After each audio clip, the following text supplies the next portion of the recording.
ତ ଜୟ ଶ୍ରୀରାମ ସାଙ୍ଗମାନେ। ତ ଆପଣମାନେ କେମିତି ଅଛନ୍ତି? ଆପଣ ଭଲ ଥିବେ, ମୁଁ ବି ଭଲ ଅଛି। ତ ମୁଁ ଟିକେ ଭିଡ଼ିଓ ଏଡ଼ିଟିଂ କରିଦେଲି। ତାପରେ ପଳେଇ ଯାଇଥିଲି ଖେଳି ଯିବା ପାଇଁ। ତାପରେ ଖେଳିକି ପଳେଇ ଆସିଲି। ତାପରେ ପଳେଇ ଆସି ତାପରେ ଖାଇଦେଲି। ଖାଇଦେଇ ତାପରେ ପୁଣି ଟିକେ ଶୋଇଗଲି। ତାପରେ ମୁଁ ଧରିଲି ମାଙ୍କଡ଼ ଯେହେତୁ ଟିକେ ପଡ଼ିଆରେ ଥିଲେ, ତ ସେଠି ପଡ଼ିଆର ବଲ୍ଟା ଆମେ ରଖିଦେଇଥିଲୁ। ତ ଆମ୍ବ ଖାଇତେ ଯାଇଥିଲୁ।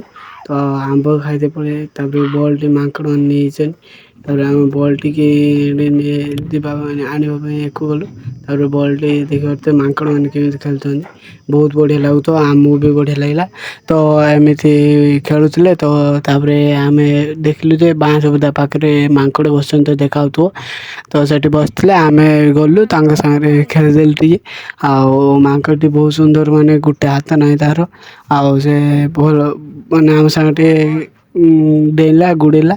ତାପରେ ଆମେ ପଳେଇ ଆସିଲୁ ସେଇଠୁ ତା ମାଙ୍କଡ଼କୁ ଛାଡ଼ି ଦେଇ ଆମେ ପଳେଇ ଆସିଲୁ ଏପଟିକି।